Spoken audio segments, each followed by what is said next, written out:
My volume's up. Okay, yeah, it says you're connecting to audio. Can't hear you net. Oh, there we go. Yeah, I got you. Nice. In the basement, huh? Yeah, man. Awesome. The kids are just the little one's about to go to sleep, and so I'm like you. I kind of talk a little loud. Yeah. You know what I mean? So Uh-huh. I better come down here. So how you been, man? Oh, I've been fine. I haven't seen you in a long time, man. I know it. I Been a know it. while. It has Funny, been a while. a funny thing. I remember back in 2015 when you came out for the Chicago shows, the Red Scare shows. One of the things that I overheard you talking about was your job and where you lived, and I don't know. That was probably just maybe a couple years after you had moved to where you live now, and Yeah, yeah. and and I was stoned, and I was like, "Hey, man, that's a crazy premise for a movie. It's like you're a punk rock, you know, celebrity, but you're living in a place where no one gives a shit. That's crazy." I remember Yeah. saying that, like thinking And, about it when I listened to that yeah, yeah. podcast. It brought up that memory. And I'm sure being stoned made it seem uh even funnier or whatever.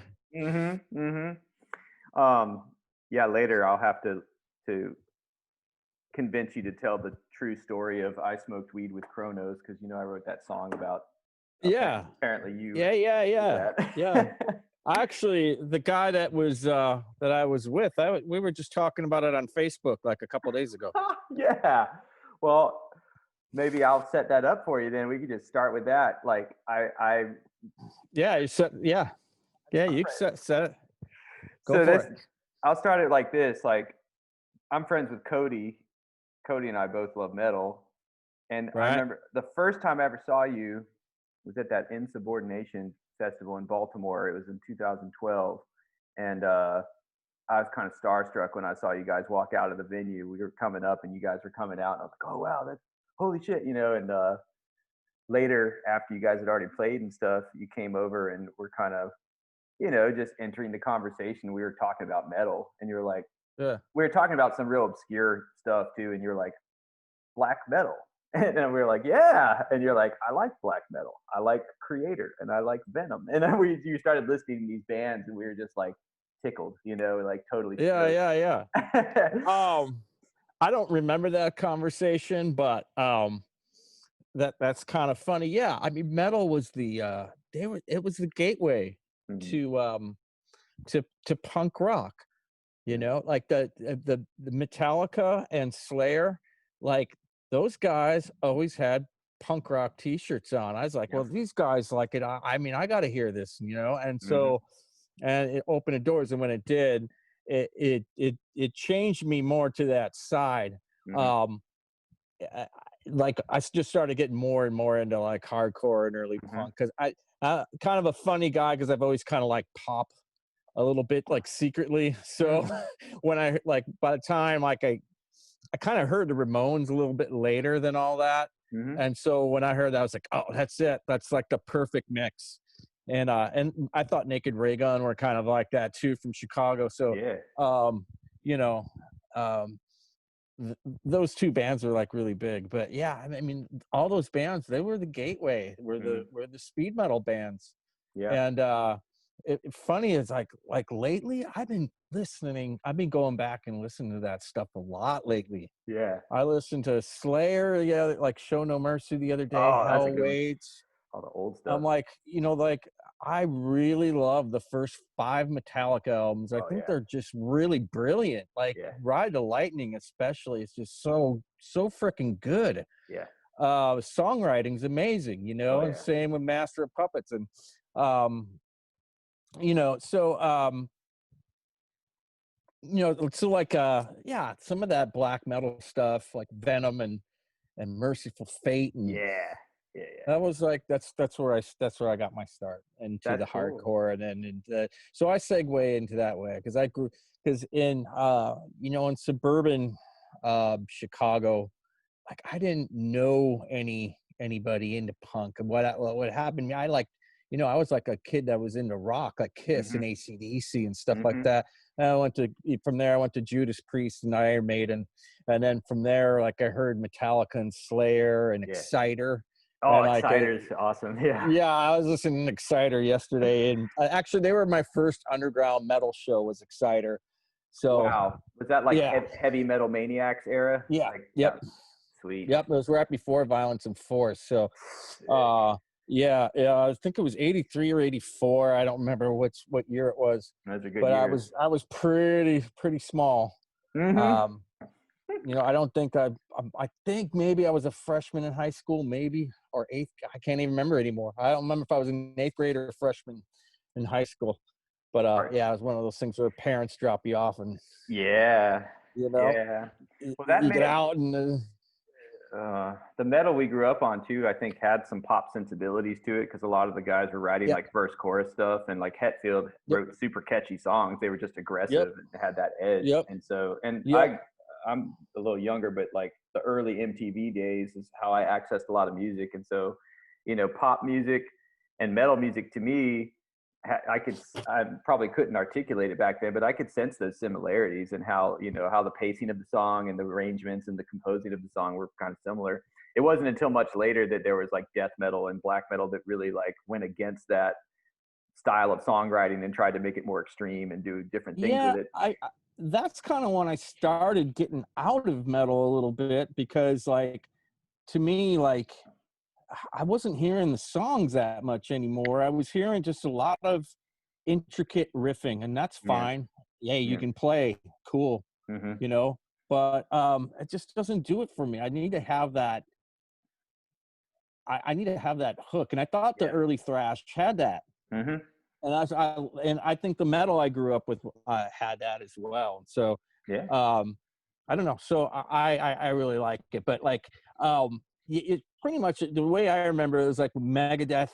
Hmm. We're like one of those bands, and I want to say maybe Creator or another one of those Yeah. bands where they just started over riffing to me, man. Like it was just too much. Megadeth for sure. I went Yeah. back and listened to Megadeth, and I wasn't into it at all. Yeah. Well, Rust in Peace is probably kind of their Master of Puppets, which probably has, I would say that's probably one of their best. But I know what you mean coming out of the gate, like it almost like they wanted to prove that they could fit more riffs into the song or something like that, or I don't know. I mean, and Yeah, Dave it's Mustaine's style of playing and writing songs is definitely not like Hetfield's. Like I think Hetfield had a real good sense of verse, chorus, melodies, and making it catchy and punchy and stuff. And I mean, not only that, but like he wrote about cool stuff. yeah, yeah, You for know, sure, I for mean, his sure. lyrics are really fucking great. He's writing about topics that that you can relate to. I Yeah, mean, yeah, you don't really have to be into metal to relate to him. yeah, that's true. So he does it in a metal way, which is Hmm. kind of cool, but like it's still like pretty universal Hmm. and relatable, I think. So anyway, yeah, that's kind of that's the whole gateway, Yeah, the man. metal thing. Yeah. Before we get off the metal topic, one thing I want to tell you about is there's a whole new crop of like metal bands that are young, but they're playing old school style. And there's a YouTube channel you should check out. It's called New Wave of Traditional Heavy Metal Albums. And the new wave of traditional heavy metal is basically bands very influenced by the old school stuff, but playing like their Yeah, version of it. Almost like in our pop punk world, like there's lots of bands that are influenced by Screeching Weasel and the Lillingtons and stuff, and they're trying their hand at writing songs like that. And there's a lot of right. metal bands that are doing that too, and they're doing a great job. Like there's all these different scenes, and as you know, like metal's worldwide, and there's bands from all over Europe and Canada and South America, all over, Right, all over. So right, it's right. pretty cool. If you're in that Um, mood, like go check that stuff out because there's well, yeah, endless stuff. I mean, maybe I will because like I've been listening to more and more of that, but I find myself going to the stuff that I already Yeah, know. yeah, for You know what I sure. mean? And I'm so it's I'm like, always guilty of that. Yeah, yeah, yeah. I mean, because like, yeah, I mean, there's just so much music I always want to be listening to. yeah. So when it comes to the metal category, it's just kind of I go to the standbys, I guess. But Well, here's what I'll do for you, man. There's a couple of really good bands from the Chicago area that play like excellent, catchy rock and roll based heavy metal, and they're pretty what current. So one of them, what's the name? one band is High Spirits, which is really just one dude who writes everything and actually records everything himself, but he tours with the band. Really remarkable dude. He goes by Professor Black. He used to write for like Metal Edge magazine or something like that, and he's just a fixture of the scene. But he writes amazing songs. And then there's a couple other ones too, like that I have just heard recently. One I'll put in your ear is Satan's Hollow, which then became Midnight Dice, and it's got a female vocalist, and she's got a real powerful voice. It's like trying to think of that 80s metal female vocalist that was really good. Doro, I think. She's got like really good pipes, and yeah, it's cool. It's like kind of new wave of British heavy metal sounding, but it's got an American swagger to it. I think you'd like it. Yeah, I guess like my old friend who like we used to go to shows a lot together when we were young, and he's been metal the whole time. He's in a metal band now. They're called Repentance. Oh, okay. Do you know them? I'll have to check it out. He's the guitar player of them. That's the guy who we smoked weed with Kronos. Hey, we finally got to that part. Oh, well, I'll check that out. Yeah. I don't know if you know about this website. We were just talking about that the other day on Facebook. It was pretty funny. Well, tell that story, because now, I mean, I think people who know the song probably know your song. Yeah, because I told you that story. Yeah. Well, we saw Venom. There was like I want to say there was probably about 5 or 6 of us that hopped in my friend Sean's car. I was one of them. I want to say my brother was there. There's another guy. I remember the other 2 or 3. I can't remember. And then there was Sean driving.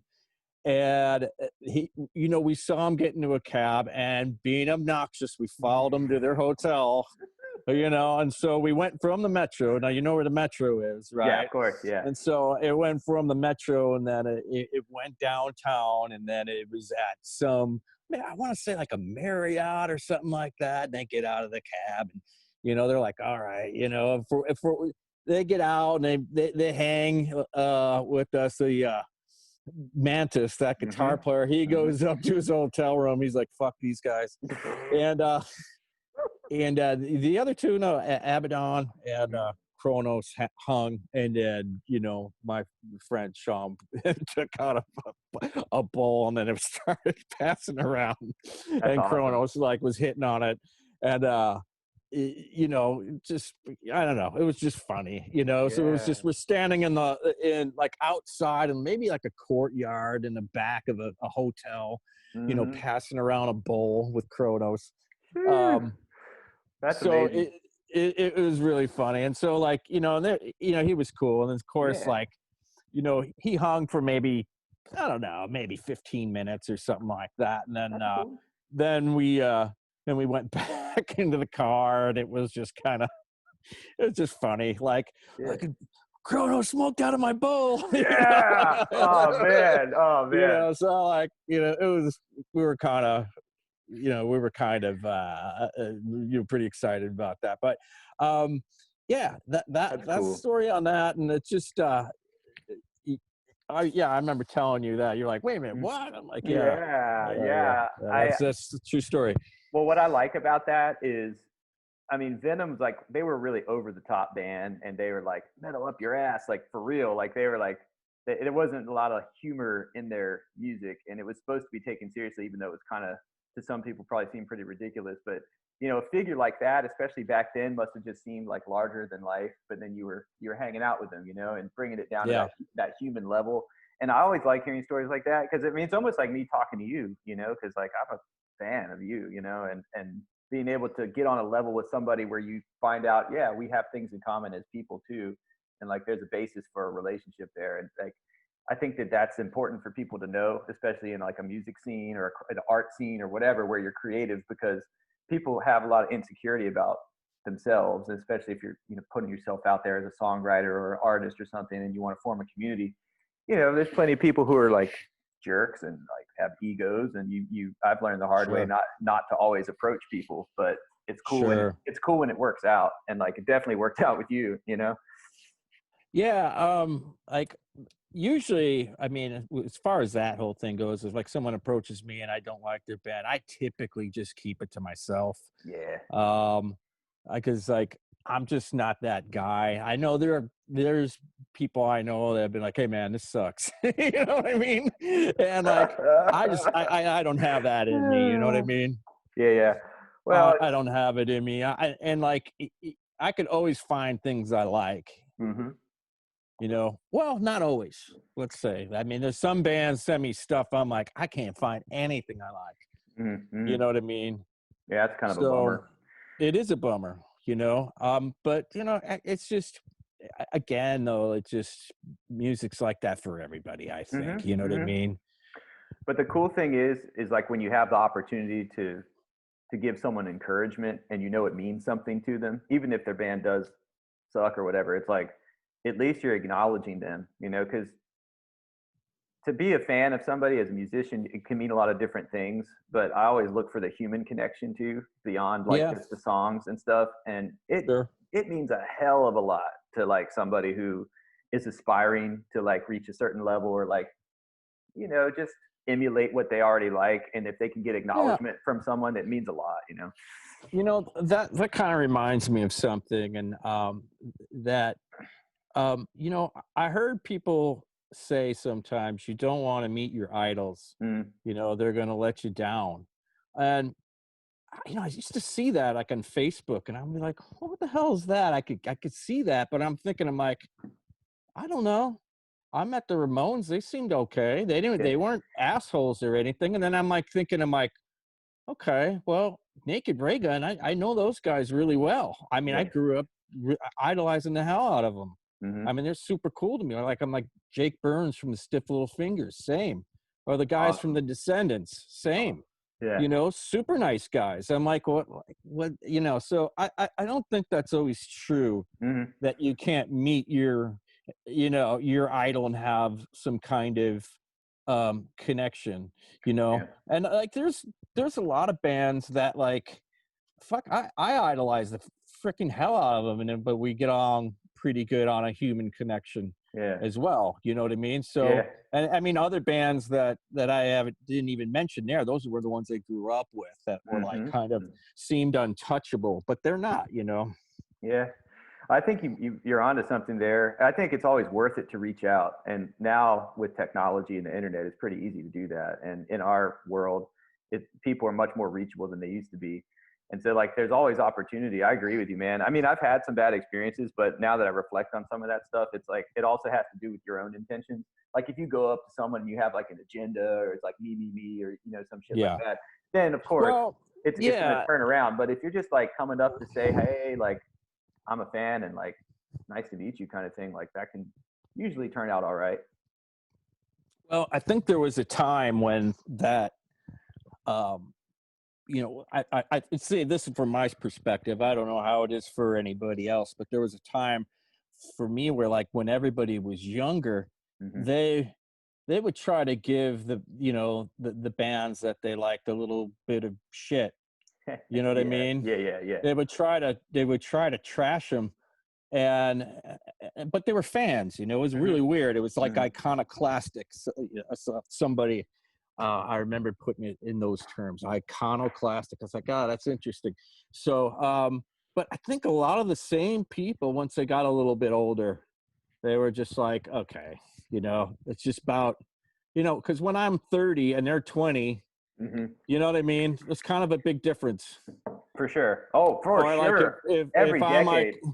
Oh if my I'm god. like if I'm 30 or they're 18 or you know and then now you know they would be you know a lot older and you Yeah. know don't give a crap about stuff like that anymore so Man, you make a really, um really good point about those gaps in your own personal development too. Because I'm 40 now, and like I've sometimes you just forget and take for granted, like, oh, I'm interacting with people, we have things in common, like on Facebook or whatever. But if you don't take into account where they are in their life, like that does make a difference too. You know, like if it's someone I'm talking to who's in their 20s, you know, they might not see things the way I do, and it's just because of I'm from a different experience, different generation too, and Yeah, I you're try to be just aware of seeing. those things. Yeah. You're just seeing things through a different lens, you know. Mhm, mhm. And I think just when the older that you get, you stop giving a crap about stuff like that. Yeah, And one. at least I hope so. I hope that like somebody that's like, over the age of 30 or 20, at least 25, Mhm. 25, 30 isn't like feeling like they gotta, you know, bust chops to like be cool anymore. You know what I mean? Well, I do see that sometimes. I see it in like the pop punk Yeah. circles, and there's some Oh, sure, little sure, sure, sure, drama here and there. sure. But you know what I realized, That's man? been there a long time, actually. For sure. What I realize about it though is it's like everybody wants to make their mark somehow, I guess. And there's definitely people who love music and are encyclopedic in their knowledge of music, but they can't play music, they can't create music. So what are they gonna offer? I think for some people, having that edge and like having some kind of status in the scene is what drives them. And that's their it's not maybe their passion, but it's something that's important to their identity. And I see that Sure. now, and I realize, like, all right, man, like you can take your dig. It's all Yeah. good. You know what I mean? Yeah, Because they might, I, right, where they exactly, they might not be able to play an instrument, but boy, do they like work on their barbed attacks online, and they're honing it every second. You know what I mean? yeah, yeah. They're honing that shit to an art, and Mhm. it's like, okay, whatever, man. I think Mhm. there's a talent for that, I guess, but Yeah, yeah. and I admire all kinds of stuff people do, but I don't know why put your energy in that. I Yeah. think at the Well, same time. So yeah. I think it ultimately it depends on intentions and stuff, and it's a bummer when people are just trying to take other people down a notch because I think there's like a negative energy that surrounds that. But I don't like sure. what I'm saying is to be able to write songs. I think that's such a gift, even though of course like what we've talked about, like mental craziness and depression and stuff that kind of tends to go along with Yeah. being creative. It's Yeah. a Yeah. heavy Yeah. burden, but I wouldn't trade that for anything, man, because one of the things that actually like kind of bums me out a little bit is when I meet people who are obviously like gunning for something in the scene and they're like, they're into it and they love it and they collect all the records. And it's like, yeah, I know that they don't play music and I know that they don't have that as an outlet because for me, like the songwriting is such a pure outlet. And I wish that more people could enjoy it and tap into it, but it's just something that's like maybe it's personality based or something, but it's like a crapshoot. I feel like Yeah. you can Well, work on it, but some people are just born with that personality. I agree, and and here's the other thing. I mean, everybody's good at different things, Hmm. like when it comes to recording bands, I don't Hmm. know how good I would be at that if I were to work in a studio. Hmm. Do I have that in me? I don't know, Hmm. maybe, but I know that like, if I did, maybe I might know by now, or like I Hmm. know like I don't have the best business skills. I'm not like I'm not a guy that's going to be managing a band very well. You know what I mean? It's just not who I am. Hmm. I'm more of the creative guy. Hmm. There's all kinds of roles for people, Yeah, it's true. to be doing. And another thing is like, um, you know, you have some pretty good writers too, and like, Hmm. and they have their spot. Hmm. I wouldn't be able to do what they do, but Hmm. Yeah. I do what I do, they do what they do. And so I think it's I don't know. I think it all kind of works out. Yeah, man, and it's cool to like honor everybody's contributions if they're actually trying to Yeah. to Oh bring yeah. bring something sincerely. But one thing about you that I think has always been cool, like talking about what you contribute and stuff, it's like you're very much known for your songcraft and like I think there's always been an association too about you just being like humble about it. Like you just love to create music and you love to put out albums and you put out songs and you're going to keep doing it Well, because that's who you are. And yeah. that's something that I think draws people to you besides the fact that you write great songs is the fact that you're just humble about it. You release albums, you do your best. You're not trying to shove it up anyone's ass. You're just doing it because you love it. And that's cool, Yeah, man. that's just kind of how I feel about it, and like, and I felt that way for years. And if anything, I'm so behind with the music. I have probably 3 albums in me right now, and they're just Yeah. sitting there. Yeah. You know what I mean? Because Yeah. I can't get to recording them, and I'm just kind of like, I gotta. I started a record last year, then the COVID thing hit, and Mm-hmm. put everything at a pause, and like just my family felt weird about me going to the studio Mm-hmm. because people are in and out of the studio, even though I know Gabe is wearing masks and spraying shit. Just there's so many cases around here, and Sure. I don't know. We just kind of put things on hold for a while, but through the whole time, I write songs all the time. I actually went on a songwriting role just like 2 days ago. Awesome. Wrote a ton of stuff just like in a short period of time. Yeah. I mean, they're not completely done from start to finish, but the main ideas are all there. You got them on And your voice memo. Yep. yeah, so got them on the voice memo. So yeah, I don't see that changing Mm-hmm. at all, like anytime. I mean, I'm 51 now. I don't see me changing when I'm 61 or even Mm-hmm. 71 for that matter. I mean, maybe the sound. One thing I can tell you that I feel a little different about is I don't really care about writing a specific type of song Yeah. anymore. Yeah. Like if a song is kind of like a lot of the ones that I just came up with, they kind of sound more rock, I think, if Yeah. anything. I've been listening to The Sweet a lot and Oh, nice. AC/DC, and Yeah. I don't know, for whatever reason, I listen to Joan Jett and Yeah. metal, and been listening to more of that lately. And I don't know, maybe it's just coming out for some reason, but That's awesome. um, I go through phases. I think like everybody else. I want Mm-hmm. to, sometimes I want to hear something simple. Sometimes I don't. Sometimes I just want an acoustic guitar and a voice. Sometimes I want all kinds of instrumentation, and you know, Mm-hmm. just kind of do what feels right in that moment. Well, that's a source of inspiration too for other people, because in our like punk world, things get very narrow and the way that people approach their music, and it's cool to be Right. open minded, man. And like the third Cheats album was like that, and Noise by Numbers, and like if you look at all the different shades of your songwriting, there's a lot of breadth to it. You have kind of this whole spectrum of different feelings that you can tap into, and I really think Yeah. that's awesome. Yeah, I mean that comes from just liking music. Mm-hmm. I just really, really like music. Like I said, we're talking about metal before, but I also love the hell out of power pop, and Yeah.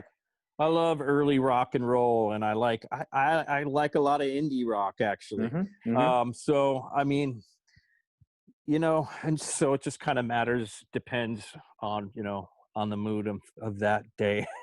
So That's yeah, cool. but it's fun. It's an outlet. I can't see ever changing it or wanting to do anything different. And if anything, I'm really bummed that I have so many songs and they're just sitting there, because I felt Mm. like they should have been released a long time ago. Let me tell But you I can't. something, my friend. I'm gonna show you something on the camera right now. This is a USB guitar cable that's from a video game called Rocksmith. I've recorded almost 20 albums with this thing. This plugged into my laptop with my guitar and bass, recorded direct, and now I have an electronic drum kit, and I taught myself how to play it a little bit. You can do a lot with a little these days, and I would love to show you like at least what I do, because I just use GarageBand, and like you can, Right. whether it's just for demos or getting the ideas out, you can get a system down to where there's no thought put into it. You just plug in and go. It's almost like Well, as simple as doing it on your phone with a voice memo, and I get pretty good results out of it. My whole like discography is kind of based on me doing that stuff. So yeah, and I think a lot of that stuff sounds great. thanks, Um, man. So I don't know if you can see this in the back of here. This is some studs here, but Yeah. this is going to be a music room in back of me. Oh, there you go. That's gonna be So because cool. we're finishing out our basement here, Mm-hmm. and so this is so pretty soon, and I plan on getting some soundproofing in here. You probably can't see very well, I can but see it actually. I can see back to the wall. It looks like I can see where the it's insulation and all that is going to go. And yeah. yeah, So it's that's a that's nice gonna space. be my music room. So Nice. I think once I get in there, I'll probably be able to make a little noise safely with the kids in bed and everything. Oh yeah, yeah, man. And get a little home studio set up so you can do demos and stuff. And like Cody does good demos at home now. Like there's a lot of ways you can do it. And if you have a lead in where someone can kind of just show you the basics, you'll be off to the races. And it's great. It's a great feeling to be able to do it and not have to wait, because I know what you're feeling with that, like having everything kind of just clogging you up. Yeah, it's Yeah, not yeah. cool, man. I I mean, mean, there's just so much there, and like a lot of it should have been released a long time ago, but mhm. there's only so much. An album can only go so fast too, you know, Yeah, to that's true. where it's going to be something that, you know, there's definitely quality control that goes into that. And there's just so Yeah, much time that goes into it, you know. So true. And that's a good discussion for these days, because everything's so immediate now and everyone has such a short attention span for consuming their media and music. It there's a fair question about, like, how do you go about recording albums if you want them to be of a certain standard and quality? Like, what are you willing to sacrifice in order to get that accomplished? And is it worth it in all cases? Because I mean, I struggle with almost like the opposite, where I don't want to put out so much constantly where people just get numb to it. Like, I want to try to separate the good stuff from the not so good stuff. But in this day and age, like, everything's just another thing on your feed that you're scrolling through, and it is really tough to, like, say, work on an album for like a year and put all your heart and soul into it, and then you put it out there and it's like, okay, yep, yep, like, swipe, yep, done. yep. And I fully expect that to happen when these records come out, but that's fine. I got to come out anyway. Yeah, it's true. You know what I mean? Like like part of it for me is the process. You know, Hmm. I enjoy the process as much as the end result. Yeah, man. So um I, that, like, I really look forward to going to the studio. Yeah, Like, yeah. you know, like, okay, got the day off from work, going to the studio. I'm really excited. You know, I get there, I got my coffee, I'm really Yeah. excited. I got my, you know, I'm like talking a mile a minute to Gabe, you know, our drummer, Hmm. producer, Hmm. Hmm. engineer, you know, and then just getting stuff down, as much work as I can get down, and then I'll listen to it later, Hmm. you know, on my headphones at home or something, and It's a treat. constantly tweaking it. Yeah, it's It's always a work in progress. it's very rewarding. And I got to say that too. Like, Yeah, I think at a certain point I realized that I'm always going to be doing this just because it feels good, man. I mean, yeah, like I'm a skateboarder too, and I love to skate. Like, even just going down the street feels good to me. It's the same with music. Like, just creating it, getting the guitar out, hearing that vibration when I'm playing the chords as it's coming through with the garage band amps, like, it does it. It does the trick. Like, you got to have that fix. So I hope you can get into the studio, or at least, keep stacking clips on your voice memos until, yeah, you know, yeah, yeah. Oh, there's so many of them. I hope so too. yeah. Um, yeah, I can Good to have hopefully I that. get there. It's good to have that system of organization, though. And I've talked to a lot of people about it who write songs about, when you get that idea, you got to be disciplined enough to grab your phone, record it, and keep it and think about it, keep it in your mind, because, man, it sucks when good ideas get lost and you can't quite Yeah, I mean, match it. yeah, I had an idea just today, and I'm like, I don't know, is this any good? I'm like, fuck it, doesn't matter if it's good or not. Like, I'll make up that decision later. And I Hmm. think, if anything, when you have an idea, you should put all ideas down. The Hmm. reason is because, you know, it could turn into something else that's Yeah, cool, that's true. or, you know, it could be better than you realize. Hmm. You know, you might go, I don't know about that. Give it a little time, come back to it, get Yeah. some fresh ears, listen again. A little space from it can do a lot, I think. Hmm. Hmm. You'll That's be able great. to accurately judge it better. And if you like it when you come back after a while, then you know it's a pretty good song. Yeah, that's true. You know That's what I very mean? true. If you come back to it and you still go, then those are the ones you probably want to pitch. I also Yeah. tend to think that the ones that were about, I don't know how it is for you, but for me, all the good ones kind of, about 90% of it writes itself in Yep. about maybe 30 minutes, Yep. 30, 40 minutes, something like that. Hmm. That 10% of honing is what really takes time for me. It's Yeah. all the tiny little things, usually a lot of lyrical tweaks and Mhm. lot of like, okay, this line sucks. What can I, trying to change little things, but overall, the main idea, I find that the best ideas are the ones that are pretty fast, Mhm. in my experience. It's like that for me, and it's a great feeling when you get that, whatever that beam of raw material that just sort of comes to you. And yeah, I think it's important to mold it into something that's better than the raw idea, because a lot of times for me it comes in that, kind of incomplete, like really strong melody or really strong kind of concept, and I know I've got something great, but then it's like that lump of clay that you have to mold and shape until it's just how you like it. Dr. Frank said that for him, he writes songs pretty slowly because of that reason, where he knows he's got the raw material. He calls it catching lightning in a bottle. He caught the lightning, but it's like now he's got to format it and massage it and keep massaging Yeah, it until it's just yeah, right. yeah. I guess I would say the same with my stuff. Usually, I mean, not always. Sometimes things are faster, and they in you don't.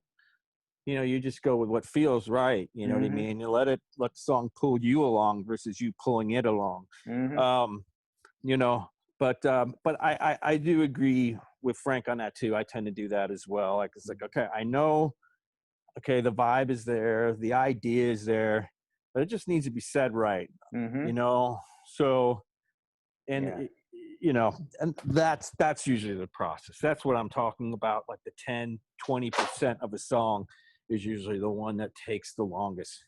Not the main Mm. part of the song is usually fast.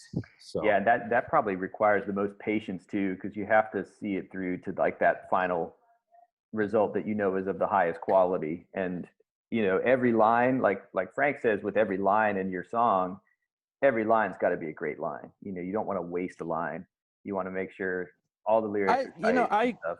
So I I tend to agree with that too. And like it I think it especially like lately, like I've been writing more stuff with very few lines in them. mhm. So I feel like, well, it's every line's got to at least lend itself to the main idea behind the song. Mhm. It'd be like, say, if you're writing something for school or something, it's like no fat, Yeah, like you kind yeah. of gotta be have show your a little magic with brevity, I guess. Well, yeah. Like concise writing for an essay or something. Something, yeah. I don't, Mhm. if there is such a thing, but hopefully I'm making sense of what I'm saying Yeah, about that. But like, I think about we're, that a lot, and from like the point of we're view of students writing their papers and stuff, and like, it has to take shape in a certain way for it to make sense, for you to be able to ex- communicate it. right. I mean, like, there's times that you could have like a really great line, but it's just like it doesn't move the overall picture forward. Hmm. It's just a good line. Yeah, yeah, yeah, So you got to do something that advances the premise. yeah, You know what yeah, I mean? yeah. So, and sometimes advancing the premise isn't always a line that's going to be great. It's going to be like, okay, it needs to be said plainly and not poetically. But Hmm. that's just the way it is. Okay. I think that's a weird thing with songwriting as well. It's like, yeah, Oh have yeah, to you kind of have to dial that in. I don't know. It's right. cool though. I mean, because then, like, there have been a lot of examples in probably the last 10 years of pop songs I've heard where it has a killer chorus to the point where it's just like knocks you off your feet. But that's almost it. It's like chorus, and then there's just like this filler, of like a verse that doesn't. You can't even remember what the verse melody is. You just know there's something in between the choruses, but you have to like re-listen to it. You don't even notice that part almost. And it's funny because like there's all different approaches to songwriting, and Sure. whatever you're going for is up to the artist. But I like what you're saying about trying to kind of keep the whole big picture in mind, and like not let one detail necessarily like dominate the whole song. Yeah, and I like what you said as well, where there's more than one way of Hmm. doing it. There really is. So you can do it all sorts of ways. Hmm. Um, to me, I think like, especially if you only have, say, I don't know, say 10 lines in a song. I think everything's got to be there for a purpose, you know. Hmm. I'm starting to think that more and more Yeah, uh, well, with the like you, longer that I kind of go with it. well, you've spoken about, old school country music, and it's a storytelling genre of songwriting, and there's a timelessness to that. And I think you've achieved a timelessness in your songwriting for the most part. Like when I listen to all of it, it's like, this is just, this isn't just '90s rock music or punk. Or, it's something that has universal appeal. Which, I mean, I think that's why, as a songwriter, you get a lot of respect from people who also write songs, because it's like they see that it's not just like a niche little uh, genre that you specialize in. It's more like you're like the songwriter kind of person. Seems to me, at least. I appreciate that, Dustin. I think that's kind of honestly that's what I've been going for a long Hmm. time. Hmm. I think I've known for a long time I wanted to be like a legit songwriter, Yeah. and try to be in the world of songwriters, just kind of be a presence. But Hmm. that's not probably not going to be for me to determine. I just got to do the best I can and let the Yeah. chips fall. So Yeah. I that is my goal though, is to try to be, uh, I guess like a legit songwriter, not just Yeah. with like pop punk, but just just in general. Yeah. I don't know if it's going to translate or not, but hopefully it will. I'll die trying. Yeah, you man. know. Yeah. Well, you've given us a lot of inspiration over the years, man. And so are you doing okay on time, by the way? I don't want to take up Um, too much of your time, but yeah, I got maybe 15, 20 minutes left. that sounds perfect. Um, okay, I know you had a bunch of questions for me. If you want to just ask them, I can Yeah. just. I don't know. Like this is probably a lot to kind of edit or whatever, but But the way I like to do it when it's face to face is just to see what comes out anyway. So like I think yeah, we've yeah. already That's covered a lot of cool stuff. Like I'm definitely keeping it all in. So okay. That's kind of. I just haven't seen you in a long time. I yeah, just thought it man. would be kind of cool just to kind of shoot the shit, a little Yeah. bit Well, as well. thanks, So man. It's my pleasure for sure. But something that I guess was like a lot of the questions that I sent to you had a common theme about being a guy who works and has a life at home, and it's it's a different, you know, part of your life than the music. And I just wonder a lot, right. like, how does it all fit in, and do you struggle with that? I don't know if you could call it a conflict or something, but in my life it is a conflict. Like Yeah. my wife has very little appreciation for like what it is, and she can tolerate it, but that's how she deals with me as a musician. It's not like supporting, like, oh yeah, like have you been writing new songs? Like, oh, that's great. Like, Yeah. she doesn't ask me about that stuff. And Right. Right. I have a young child too, and I've got my job and stuff. So like for me, everything is about trying to fit it in when I can. And a lot of times there's a lot of like stress and tension that builds up, and maybe that helps the songwriting a little bit, but it's something that I always wonder about, because I know with some people they don't have to deal with that, and it's like, yeah, like if Yeah. I need some time for music, I just let everybody know, and then I go do it, and it's all good. Because for me, I gotta wait till people are asleep and go out to my Yeah. car, Yeah. record vocals there. Yeah. Yeah. No, it's the same. I have a lot of scheduling issues and uh just trying to be having to be quiet and stuff like that. And Mm-hmm. just it's hard. I'm not gonna lie. It is hard, but it's again, I think this is probably the same for you. I'm gonna guess it's like you're gonna do it no matter what. I mean, it's Yeah, just yeah, yeah, yeah. it's in the blood. It's just like as natural as breathing or something. Mm-hmm. It's just something that you feel you got to do, and you're gonna do it. So Yeah. you just do the best you can and try to make time for it. And you know, but to answer your question, yeah, definitely, it's hard. It's hard Mm-hmm. scheduling stuff like that. Mm-hmm. That balance is tough when you have small children and Yeah. work, Well, wife, how house, construction.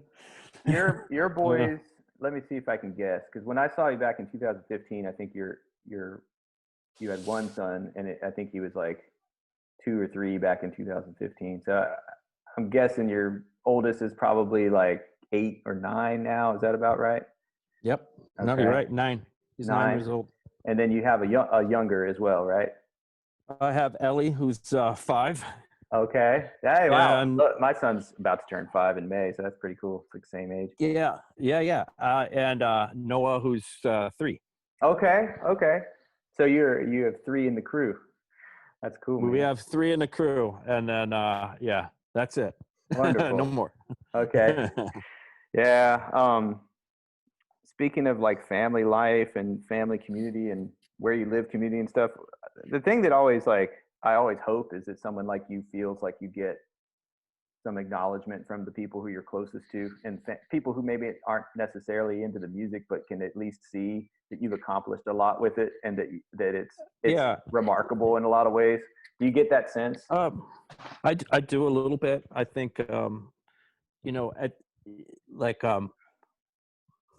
my mom and dad and my brother have always been pretty supportive. Now my dad was a musician when he was younger, so Cool. he played in a couple bands in the '60s and stuff. But then he pretty much stopped when I was maybe 7 years old or something. But he switched from guitar to drums. My brother, he played in a couple death metal bands. Nice. So so there's that, and I have a cousin that's really like a super great guitar player. But he was more of like into like the glam rock shit, but he was really super good. A But lot of those guys are good. I Yeah. wasn't really the guy in the family people thought was gonna do anything. Actually, it's kind of a fluke. Interesting. Yeah, I think they thought my cousin was going to be the guy because Hmm. he had all this guitar talent, and I was just a kid like just listening to records like crazy. Yeah. But I don't know, but that it just kind of took to it. Um, and so they've always been um, acknowledged a lot. My mom and dad ask about it, the band, pretty regularly. They're like, "Oh, so what are you doing?" And I tell them about it, and I'm like, "Oh, okay." Like when I went to Italy, they're like, "Oh, that sounds so much fun. Yeah. Have a good time." I'm like, "Yeah, thank you." So they've always been pretty supportive. My father-in-law gets a really big kick out of it. That's cool. He it's been a couple times. I know he raided our T-shirt box, and he took a shirt, and he came to the house wearing a Dan Vapid and the Cheat shirt, which was pretty funny. That's So cool. he has that on a couple times, and he's had some of the CDs. He's listened to them. He can't play music, but he finds music to be really interesting.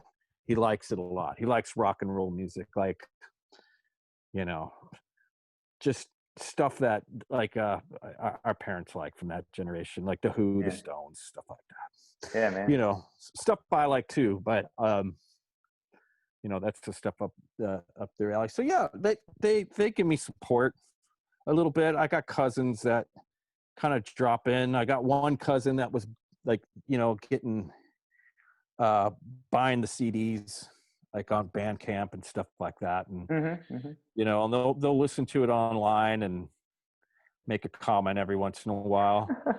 But I think they think it's neat, but then they go back to their lives, if that makes sense. It's not Yeah, like for a sure. constant. It's not For like a sure. constant thing. And like coworkers, Hmm. they were asking me about the band, and one day I took I pulled something up on YouTube Yeah. and let them listen to it, and they liked it in their own way. You know what I mean? I can Hmm. tell they were kind of impressed. They're like, oh, it's not like headbanging shit at all, really. I'm like, Yeah. no, not really, Yeah. because they asked me that. Is it like that headbanging shit? I'm like, well, I'm like, I'm like, sort of, but not, but kind of not, Yeah. Yeah. and I'm like, it's just, it's just rock and roll, you like rock and roll, right? Yeah. Like, I'm like, well, it just comes, it springs from that. Hmm. So here, There you go. so it was okay. Yeah, And, that but was something that stood out to me in that podcast you did, the Killed by Desk, telling that story about sharing it with your yeah, coworkers and stuff. yeah. Yeah. So, but yeah, once I played it for them, their curiosity was settled then, and that was it. So, so as far as encouragement goes, I mean, yeah, there's some, you know, um, but most of the time, I think, when I see relatives or, immediate family, we're talking about the kids and work and Yeah. just stuff like that. Music comes later, Hmm. I mean, it comes up, but it doesn't come up as often as the other stuff. It's not like a main thing. Yeah, man. And I don't bring it up to Yeah, them. yeah, You know yeah, what I yeah. mean? Right. I just kind of, they say, "What are you doing?" I'll just be like, "Oh, working on some music, Mm. whatever." Yeah. Well, Like, that's "Oh, okay." interesting. It's interesting for me to hear about that stuff because when you have a talent for something, it feels good and it's cool to share it with people. But part of having a talent and something like music that is meant to be shared, there is a sense in which it depends on other people caring about it too. And I think we have our community, right? And so like we can always Right, tap into it, but there's a separation at a certain point where right, people have kind of a ceiling that they can hit. It like they can appreciate it this much, and it doesn't go much further than that. But that's just how it right, is with any kind of specific interest. But I'm right. glad to hear that because it sounds like you've got enough support to kind of keep you feeling positive about it, and obviously you've got the passion. You've been doing it for so long, you're going to keep doing it, and that makes me happy because I don't get a lot of opportunity in my daily life to talk about songwriting with anybody, but I know Yeah, that having friends and especially having a friend same. who I look up to a lot as a songwriter and is just like a cool guy, like, yeah, I feel very blessed. So thank you Hey, for doing hey, this, man. yeah, anytime, anytime. I think, I'm sure you do need those conversations. It probably Yeah, feels pretty good it does. just to kind of just to talk about music and just writing songs and whatever. Hmm. Um, it's very. I'm gonna guess it's probably the same for you, right? It's not a big part of your day to day, but yet it's a huge part of your day to day, Oh right? yeah. Oh yeah, it is. Yeah, for sure. At the same time, because I bet I would be willing to bet you think about it constantly, but you do it very little. Hmm. And I do it in small little Yep. spurts here and Yep. there whenever I can get my Yeah. So it's yeah, hands on a same with me. guitar or something. Right. Right. Yep. If I No, we're in if the I same played you, spot. let me play you something real quick. You'll get a kick out of this, and then we can wrap it up. But I'm gonna play my most recent voice memo. See, what I was supposed to do is come up and find Lego pieces for Logan because we're building a Lego set. And he's like, "All right, I'm gonna go get my snack, and then when I come up, you better be." He's like nagging me. He's like, "You better be looking for the Legos." And I was like, "All right, cool." But of course, I came upstairs and instead I picked up my guitar and I was like, "Oh, I got a little idea. I better record it." So you can hear him in this. Hopefully, it'll come through. But let me just play it real quick.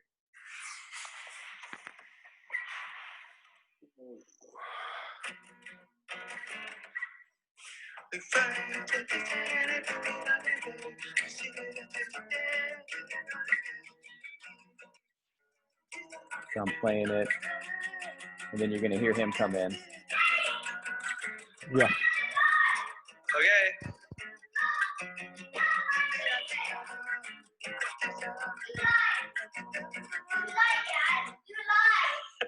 I didn't lie. Why? You said you would find pieces. I am. I had to charge my phone. Yep. So Yep. that's No, the Dustin, I have voice memos that are exactly like that. I've got a lot of them. yeah. I'm like, come on, just let me get this out of my head and onto the recorder. Then I'll like stop what I'm doing and get you a snack or whatever it is. Exactly. Yeah, Exactly. I've got that all over mine. And yeah, Mm. same exact thing. I got also where you can hear the mail truck in the background Oh because yeah. it's like it's not quiet, but I like if I don't hum now, I You're might gonna I lose it. might forget it, and I don't want to do that. So Well, that Yeah. is wonderful. I think that's a good note to end on too. Something we have in common. But hey, man, thank you so much for doing this. This is a blast for me, and I Yeah. hope it Yeah. was for you.